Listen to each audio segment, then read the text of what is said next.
Welcome back for the Talking Point. We now have a full house. With me here, of course, is Ketan Shaw, my co-host, and Janelle John Bates, our usual Friday contributor. Good morning, guys. Good morning. Good morning. How's it going? Good. Ketan? I'm alive and well. I had my hung wing. Yeah, your hung wing. You sure? I had my hung wing. Yes. Janelle, do you partake in hung wing? No, Local I coffee? had my tea. I had my Lipton tea this morning. So yes, you're I'm not a tea a coffee person. drinker? Ever so often. You're still under the yoke of the colonialists. Probably. I mean, growing up, I wasn't a coffee drinker. I don't think kids should be drinking coffee growing up. So of course it was tea. My father's a tea drinker. Tea, like caffeinated tea? Well, do you know tea has more caffeine than coffee? Sometimes. That's what I was going to say. If it was caffeine, if it was black tea, it's almost the same. Well, I guess. Look at that. We're not really doing things better, or at least as good as we thought. But of course, now local government is the topic of the day because we're anticipating for the elections to be called. That was the first thing at the tip of our tongues, at the front of our minds, Ketan and Janelle, when the ruling came down. And we got a date. Ish. Ish. We got a date because legislation will be presented on the 29th, and when that process is finished, then we'll get a day for local government election. We don't know what day that will be. But at least we have a period of time. It has to be before the 18th of August, right? It has to be within 90 days of the ruling. So within 3 months, there will be an election. But do you think that we're ready for the election?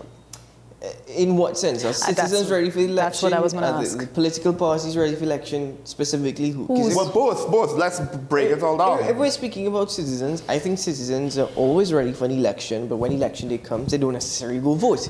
Everybody has an opinion. Everybody expresses their opinion. You know how many keyboard warriors we have? We do. So everybody's out there always. I don't think citizens ever stop campaigning for their own reasoning.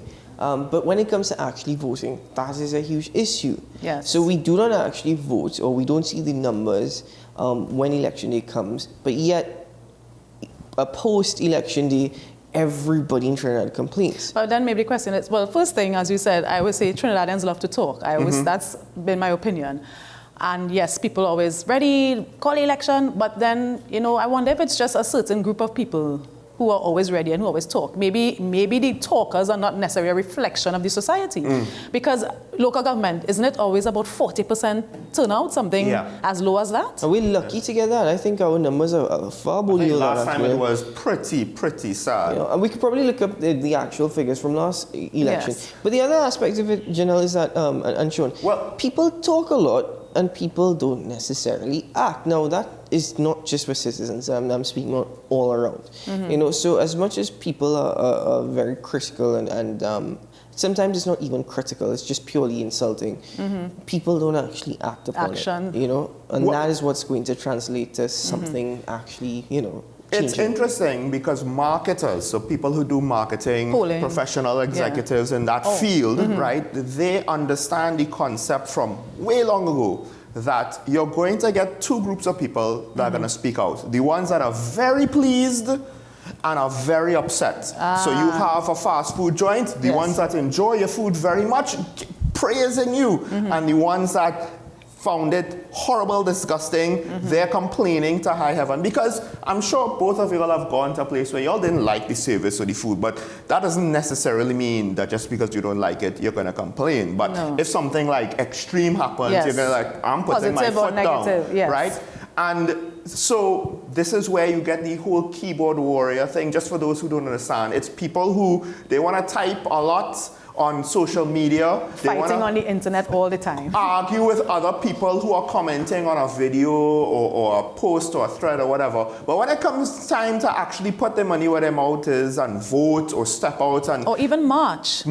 Be a leader in their community. Have the discussions with their true social circle, like in person. So, you're not hiding behind the internet. There is a flip side to that. Do we really want these keyboard warriors who have nothing else to do to really set the example and really be half the time their conviction kind of melts away in the face of, now you and I could debate face to face, right? They don't have the courage to stand by their convictions. No, their courage is fueled by ignorance. You have to understand that, right? And when I say courage is fueled by ignorance, people with a mindset that this is the only way, this is the exact way, I am right. I don't care if you tell me I am wrong. I don't care if all the research, all the data, or all the trends say that I am wrong. This is right. They will stand up and they will argue with you until the very, very end. And even if you actually counteract their arguments and you put them in their place, they will say, so what? I don't care.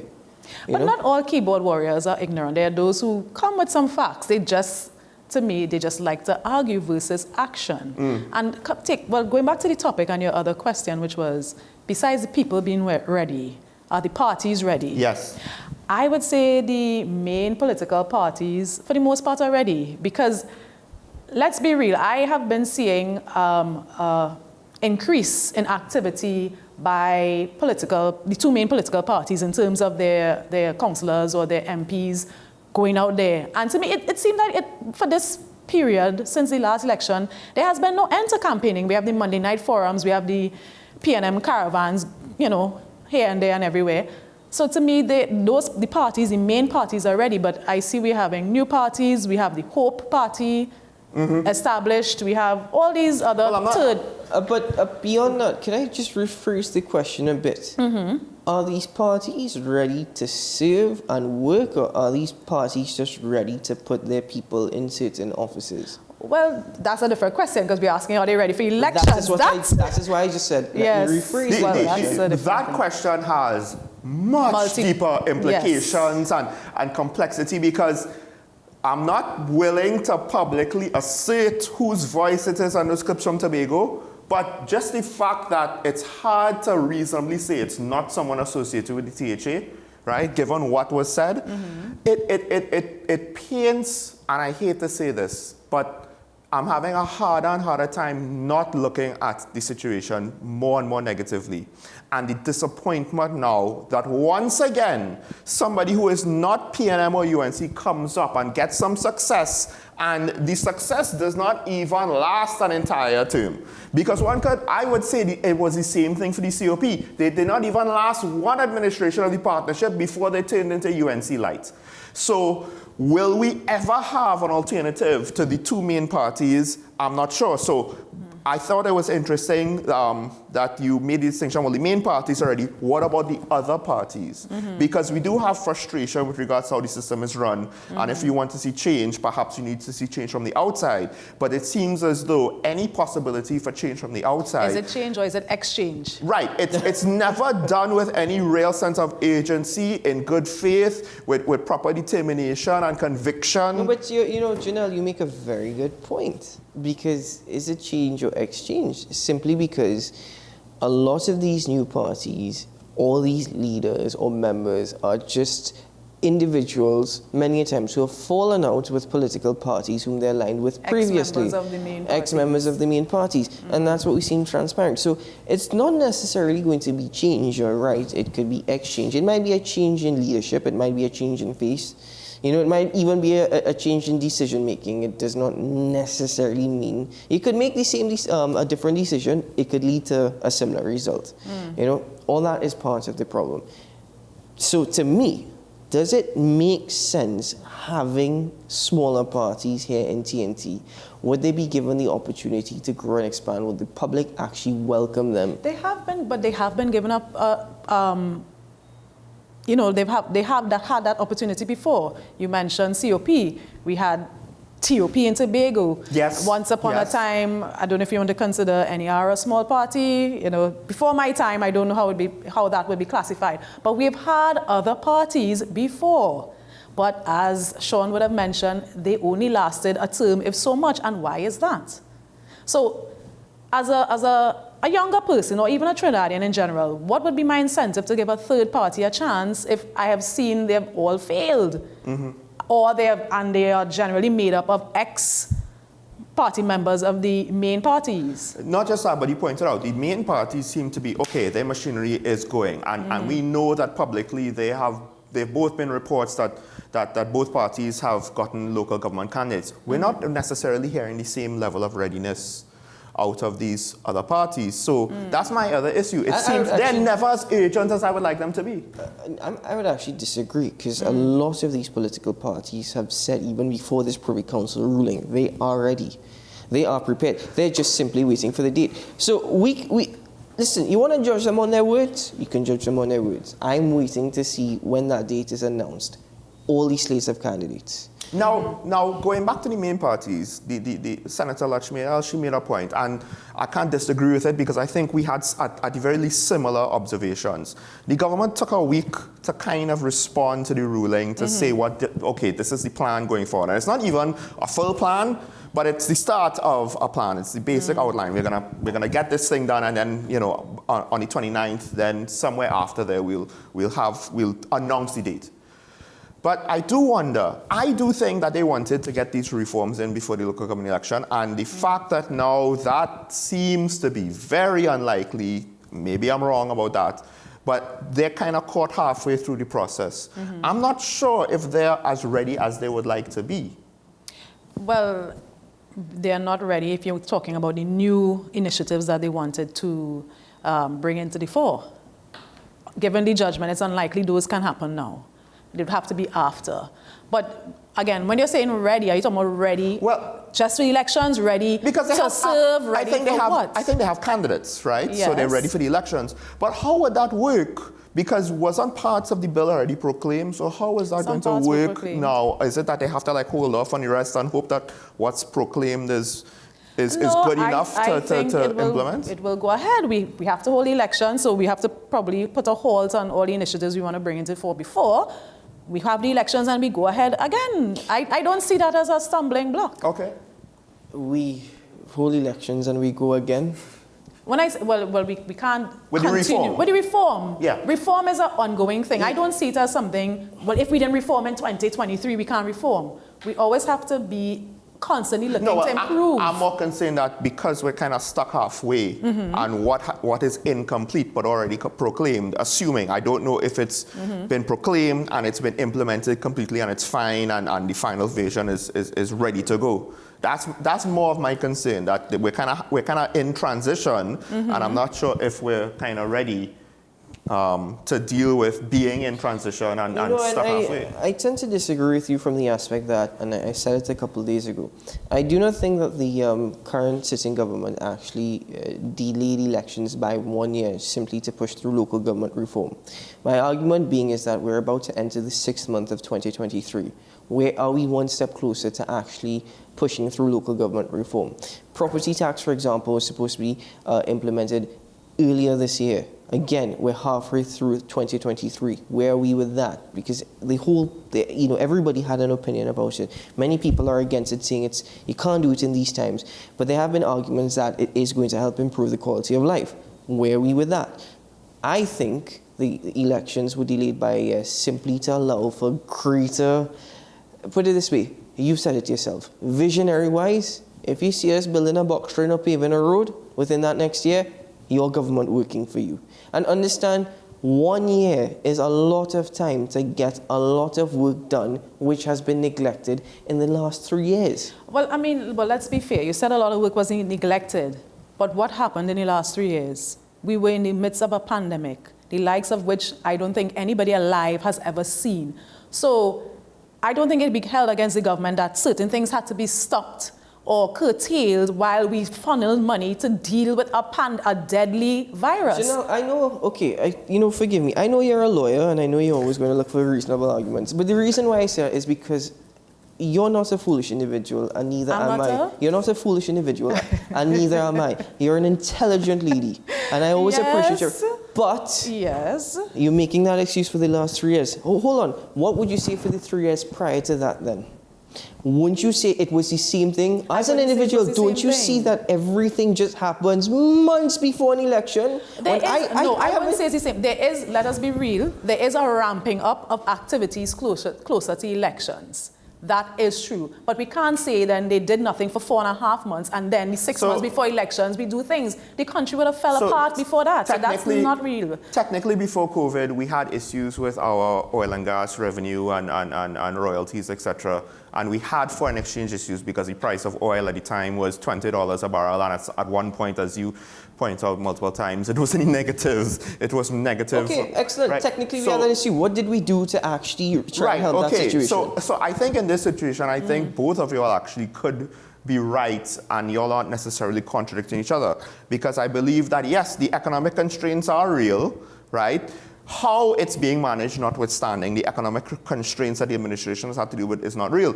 That said, that in a way gives you even more incentive to say, well, look, let's try and get another year so we could try and shore up our revenue streams or the nation's revenue streams so we'll have more resources. Because that's kind of what I was trying to allude to yesterday. When you look at all the things they're trying to pay off or do or pay back, right, to try to, again, help get some political wins in. Because ironically, when we first started Talking Point, I don't think we ever really had situations where it was just all negative analysis or opinions on what the government was doing. But sometime within the last year, it got very difficult to find any sort of positive news, at least from where we were sitting, about what was going on in the country, because inflation was getting out of control and crime was getting out of control, and we didn't necessarily have a lot of projects coming down the pike to say, well, okay, but at least we have this and at least we have that. But okay, if we focus on crime and maybe some of the financial issues, yes, we won't have a lot of positives to say. But there are so many positives on the social side that we fail to mention in relation to what the government is doing. For example, let's take education. I believe it was last year they had the first initiative where students who would have done poorly at SEA, they had the vacation camp to show up their knowledge before they go into Form 1.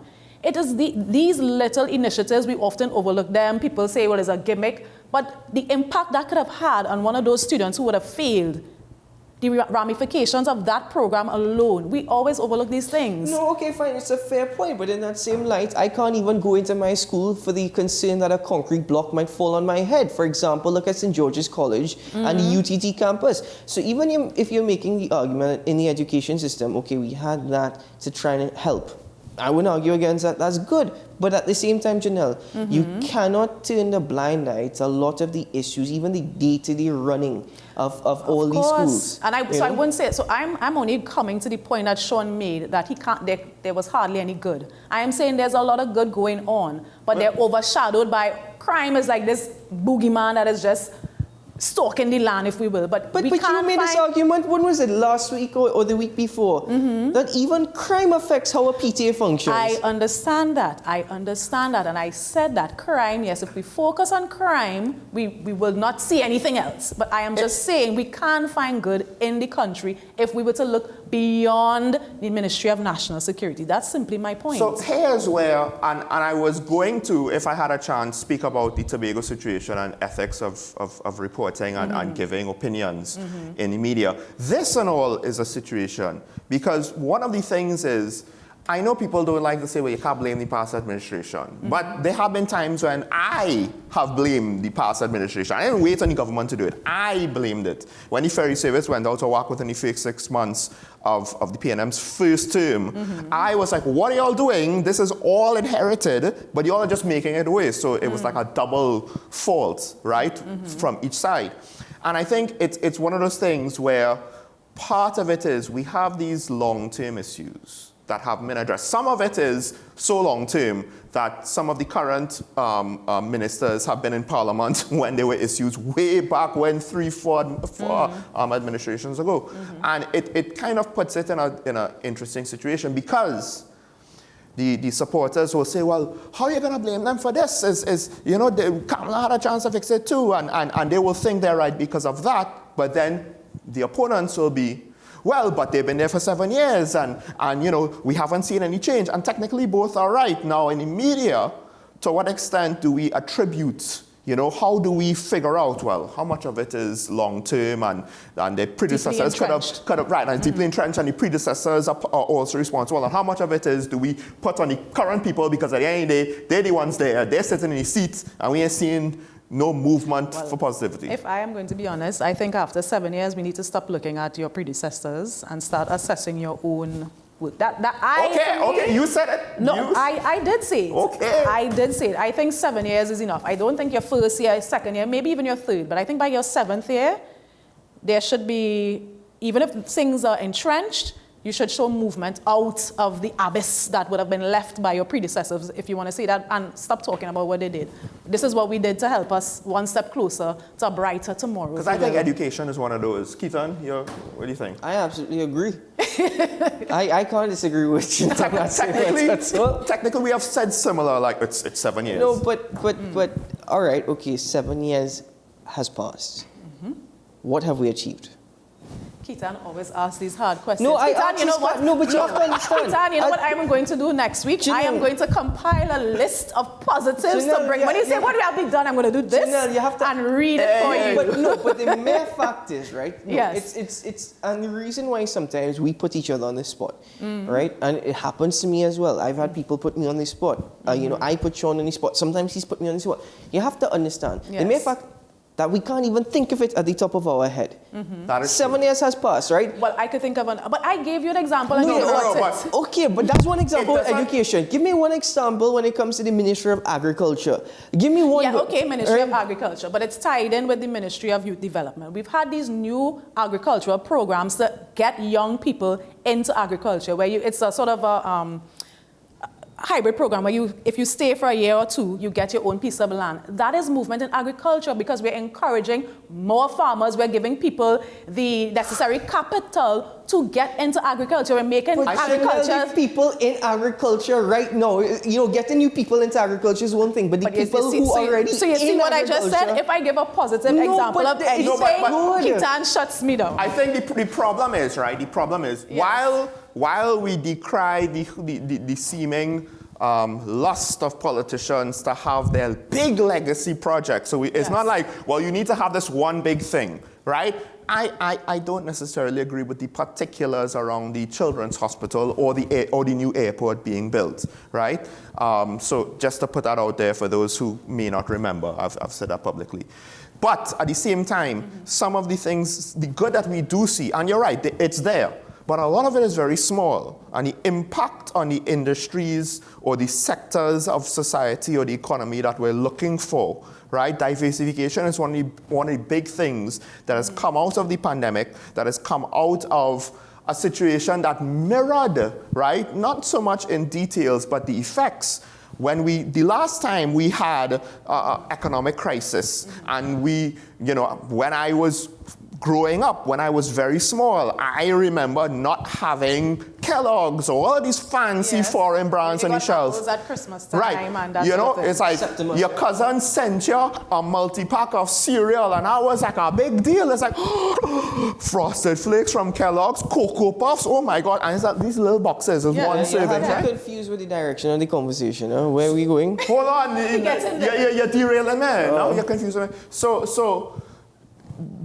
Yes, we see small wins, and part of the issue around that is it's not, I would argue, publicized enough, and maybe the media doesn't report on it enough. But I don't know if the government even knows, politicians even know how to frame their successes. But I think the main thing is for the big issues, the ones that are pressing to most people, we like you said, we don't see enough. We don't see enough of a change to give us the confidence, because that's what politics is a lot of the time. It's the confidence, the perception that, hey, things are going in the right direction. Because even if they're not, if we perceive them to be and we have the confidence, we'll pull towards that right direction. So then is it a problem of them not doing, or it's not being advertised? And to that note, I don't know if you ever noticed, I think it's the Express, every week or every other week, there's a highlights page of what the government is doing in different... It's on all newspapers. Oh, it's all newspapers. Well, maybe I'm an Express girl. But yes, so I am saying it's there. If we look, the information is there. And I'm going to start clipping out that page and bringing it every time Ketan asks I read it every week. I read it every week. And you don't see any positive within even that clip. Of course. Right. This minister met with so-and-so and this was discussed. That's it. That is it. So you have to understand, Janelle, the way it sounds as though the government is having, and nobody's against having community development. Yes, it's good to have all these programs, all these youth development. That's excellent. That's all well and good. At the end of the day, I've spoken to people who have been a part of this program. Most recently, I met with somebody who came to WESN. They went through all these trainings, all these programs provided. They can't get a job.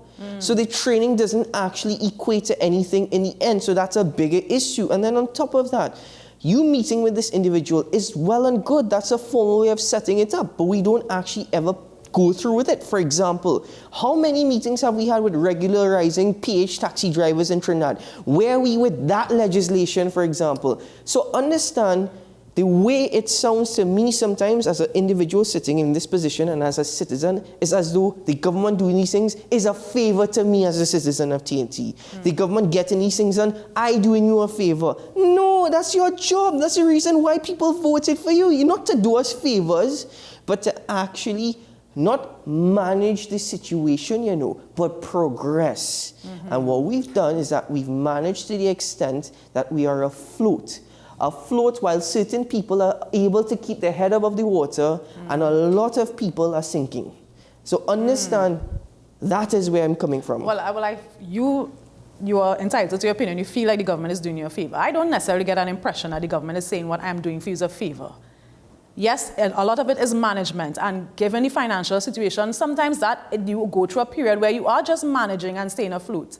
But I hear you. If there are large swaths of individuals who feel the same way you do, then that is a problem, because then it's not being translated in a way it should be translated to the citizen. So I appreciate that. But then we come back to the original question. Okay, if you don't want PNM, you don't want ULC, then who? Yeah, that, because as much as I am willingly critical of the government on a lot of things, I'm not saying that there's a better alternative. Because there are people who have stood up as independents, and I must say, after last year, given an experience I have much respect for people who go up as independents in any elections. That is hard work. Yet, do they get the support? No. Do you? No, so they don't. Do we really bad, want change as citizens? Or are we just busy arguing amongst ourselves or on the internet? Are we putting our real power to the test? Are we voting a different way? You are absolutely correct, and I won't disagree with you. It goes back to the point I made in the first instance. When election day comes, we have plenty keyboard warriors that do not go out to vote. So I understand that. I totally get that. And then a lot of complaints after election day. So to me, Janelle, you've made some good points. I agree with many things. You see that last point you made? All well and good. You see, after 7 years, we can't be blaming predecessors. All well and good. But at the same time, even though this administration is in power, that administration is in power and whatnot, also what can help the situation a lot is what they do while they are there. And they need to see it as a privilege, as an honor, right, that the people of Trans-Tobago have trusted me to enact on their behalf and to progress, rather than just simply seeing it as, well, I as a minister to go and stand up in Parliament and we'll quarrel with each other. So I want to close it. We're going to close just now, we're going to break this now, but I want to throw this last minute kind of bomb into the equation. Really last minute bomb. Yes, last minute bomb. We didn't talk about last minute bombs yet, and I want to say. Well, the problem is, who are the leaders of society? If we expect, of course, the obvious ones are the leaders of the two main parties, but their job, of course, will be to win elections for their parties. I mean, that's to put it very, very crassly, right? And advance the agenda of the parties, which, again, you could twist those into very negative meanings. But that's basically what it is, right? So when it comes time to choose which party, obviously, PNM leadership is going to tell you, choose us, and UNC leadership is going to tell you, choose them. Society is not necessarily going to just be a case where every individual person is going to perfectly figure things out for themselves, do all their research, come to their own conclusions independently, and vote, right? To some extent, society needs people to kind of help them collate or sift through and right, all of the media and the information and the opinions coming at them. And where do we see leadership now that the people could trust outside of the politicians? Because one would say maybe union leaders or community leaders or justices. But I saw a whole article of where's the churches. And when I say the church, I should say religious leaders, because it's not only a church, it's not only a Christian perspective. But what is the role of our religious leaders, and have they abdicated their role even in a political sense? They could be political, but then now, like I think with the unions, they kind of skate in that line to the bad side. Slightly short-sighted, and I'll tell you why. In your own right, you're a leader. In that seat that you sit in and the job that you do, you are a leader. you are a leader. Again, you come here every Friday. You know, so everybody could be a leader. In their sphere of influence. In their sphere of influence. Now, not everybody necessarily has leadership qualities. That's a totally different question. Leader versus leadership is a totally different thing. Okay, everybody in TNT will look at themselves and say, I'm a leader. I want to be a leader. They can't lead. There's no leadership. The point is, at the end of the day, it goes beyond just unions, right? Great respect in terms of, yes, we need religion and spirituality to bring us back to a sense of God. But it goes just beyond the church. And this is what I'm saying. Sometimes, I said it on a program earlier this morning, AM Prime, sometimes a lot of the change that is necessary should come from people. Citizens have a certain level of responsibility, and I don't even see that responsibility coming into play. And we're constantly blaming everybody in the upper chairs, rightfully so, they're the ones that we elected. But guess what? We only care when it comes to chat. Well, I think you're parroting something I would have said a few weeks ago, where I say the problem is all of us, because it's Trinbagonians basically running the whole country. We're too passive. So, hey, we're too passive. We agree, yeah? We agree on a lot of things, Janelle. We agree on a lot of things. Folks, you might think that they have been disagreeing about everything this morning, but when you actually listen and pay attention to the details, they agree on most things. It's just some minor details, and that's generally what politics is throughout the world. It's the minor details that we disagree on, and if we let that divide us, ain't that a shame? But that is the challenge. Somehow it's still difficult. Before we break, Janelle wanted to speak about North Coast Jazz. Oh yes, how could I forget? No, I just wanted to say I will be there, and I know y'all will be there, and I hope our audience comes along. A lot of the audience is going to be there, and you can check Janelle, Sean, and I tomorrow. Come and speak to us. Yeah. We'll be there, and we'll be very happy to meet all of you. So Janelle, I'm looking forward to seeing you tomorrow. Yes, we can agree that we also have good taste in music. We can agree to that. We can agree to that.